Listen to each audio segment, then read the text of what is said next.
What's going on, guys? Andrew Piluk Hockey here, back with another video, and today we're going to be talking about two signings that were supposedly coming right after the deal was made with the Ottawa Senators and the Colorado Avalanche. Two big trades that happened for the Toronto Maple Leafs: Ceci and Alex Kerfoot. Now, we know Ceci is a defenseman. Kerfoot came in the Avalanche trade, basically as Kadri's third-line center replacement. So Ceci has an extension that'll be $4.5 million for 1 year, where Kerfoot has a 4-year deal, $3.5 million per season. That's going to be a pretty sweet contract. Kerfoot's a pretty good player that can put up decent offensive numbers, and Ceci, not good defensively, but can put up some points on that back end. And depending on how the bonuses go, maybe this is a contract the Leafs see that they can move on from. Now, don't worry, I'm going to be getting to the cap situation in just a second, because a lot of people are really freaking out and overreacting because of that guy back there, but we'll get to that in a second. So again, Ceci 1-year deal, $4.5 million. Not sure of the bonuses and stuff like that because it hasn't been announced. Kerfoot, 4 years, $3.5 million per. Now, Ceci is 25 years old. That's probably a reason why the Leafs might be taking a shot at him. 26 points last year for, in 74 games for Ottawa. So with a better Leaf team, you got to figure he could get up to 35 points. Maybe 30 points is a ceiling, but 35 to 40 points, could you imagine? That would be pretty decent, but he's not good defensively. That's the only thing. Ceci could definitely improve his offensive numbers. Defensively, they're going to have to work on that. Kerfoot is 24 years old. Again, he's really young. 78 games played. He had 42 points, 15 goals, 27 assists. And before registering, 3 assists in 12 playoff games. In 157 career NHL games, he has 85 points. So Kerfoot's a good player, and Kerfoot could really improve on the Leafs as well. 15 and 27, you could think he could get 20 goals. But again, as long as he is a solid defensive sound third line center, which a lot of people say he is, and I would tend to agree, I think that the offensive numbers don't matter too much when it comes to Kerfoot, as long as he provides that decent offensive ability with that good defensive third line center role. And again, this could be another guy for the penalty kill, who knows, but the Leafs are set up quite well with this Kerfoot contract. It's very good. It falls into the same ballpark as the Janssen and Kapanen deals. So I'm very impressed with those contracts. Now, getting to the cap. So David Pagnotta put out a really good tweet, and I want you guys to listen to this because it makes a lot of sense. So he said, looking at the Leafs cap situation, add Kerfoot's $3.5 million average annual value and Ceci's $4.5 AAV. Factor in Horton's $5.3 million that will go on the LTIR, and 4 players on the current roster making an average of $700,000 being moved to the AHL to start the year, because the Leafs could carry like 22 players. So that adds a couple, like probably another just over $1 million, maybe $1.5 million that can be sent down to the minors. So they will have a little bit of money there to work with. So he basically said they'll be moved to the AHL to start the year. The Leafs will have $11.165 million in cap flexibility to play with. And David Pagnotta also added that Dermott and Hyman will probably start on the LTIR. So that's another like over $3 million that the Leafs would at least have a little bit more time to be able to move around and figure out if the Marner deal wasn't done. Because a lot of people are freaking out. Now, here's the thing that these deals, these contracts being signed signifies to me. It's Kyle Dubas probably saying this is the money we have left and this is what we're going to deal with Mitch Marner. It also signifies that a long-term contract is out the window.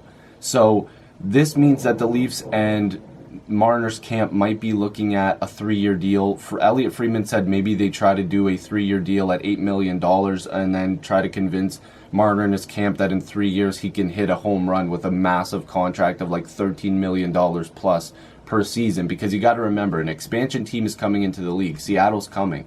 So that's going to add money to the salary cap. Keep in mind the Leafs are also going to have some contracts off the books and some older players that they're probably not going to want to re-sign. A lot of people are saying, where's the money for Muzzin?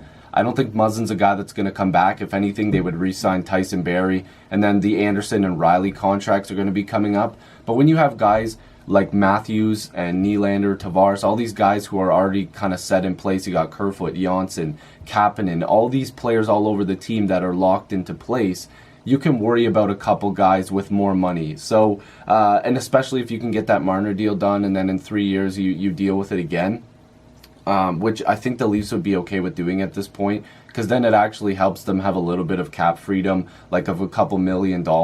So that wouldn't be too bad. You never know what they'll do at the deadline. But from what I'm seeing, the Leafs are going to be fine when it comes to their cap hits. Cap Friendly was talking about it as well. They're telling people who are freaking out in their comment section as well that it is very possible that the Leafs have like $11 million to play with, because they did say in here, depending on where they are in recovery time, in October, Dermott and Hyman can start the season on LTIR, which opens up 2 roster spots, because there's a bunch of roster spots that needs to be moved around. But I'm refreshing Twitter here. There hasn't really been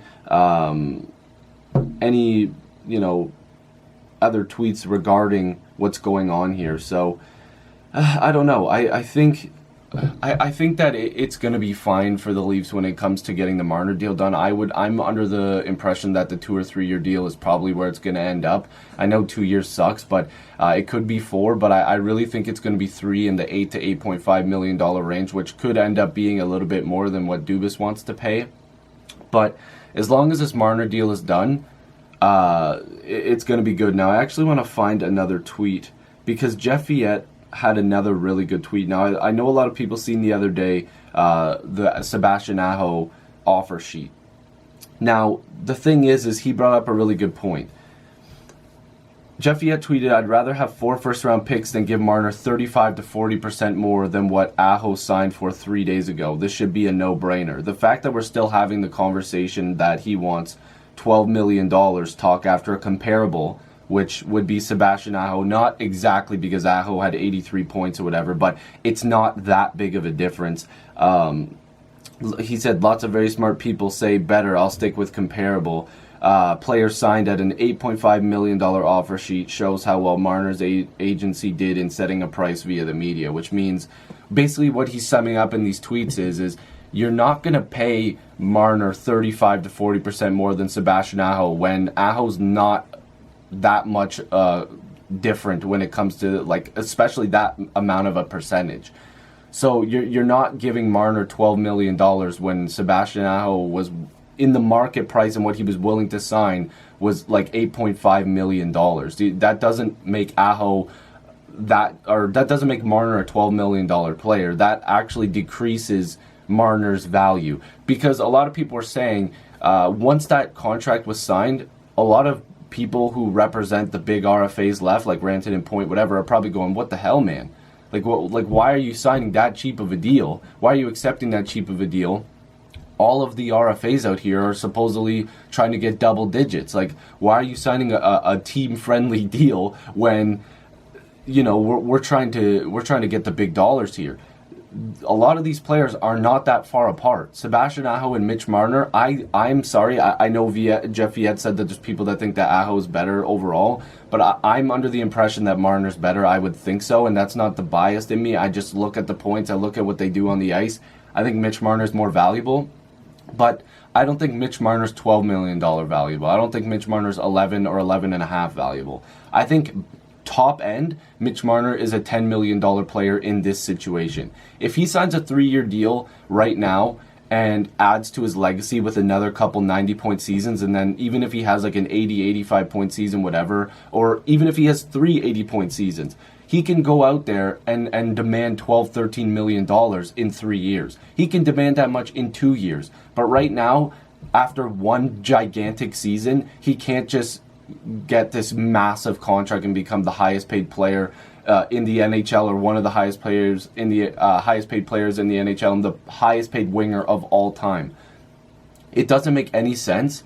And it's funny how this video is about Kerfoot and Ceci when it's actually looking at the cap situation for Mitch Marner. But it does not make a lot of sense that you're overpaying by that much, because the comparable between Marner and Aho is not that far apart. It's almost ridiculous to think that now we're still talking that Marner's getting that much money. It's not happening. He is not getting that amount of money, and I've said that for the longest time. His ceiling is double digits, and that's out of the picture now because the Marner camp doesn't want long term, and Dubas doesn't want to overpay for a short term. So they're basically saying now $9 million, maybe $9.5 if they push it, is the max they're going on a contract with Mitch Marner right now. And it's not going to be long term. So you have to take money off of that as well, because they're not going to overpay for 3 years of Mitch Marner. They're going to pay 8 to 8.5 for a 3-year deal, and Elliot Friedman said that that's probably where the ballpark would be. So I don't know, we'll have to see. There hasn't been any other tweets since I started this video either. Not that I've seen anyways. I follow most of the people that have the inside information and stuff like that. So hopefully you guys enjoyed this video. Ceci at 1 year, $4.5 million. Not sure of the bonuses yet. And then Kerfoot, $3.5 million and a 4-year deal. So thank you guys so much for watching. If you're new, make sure to subscribe. Thank you guys so much for 6,000 subscribers. And I'll see you in the next video or stream. Peace.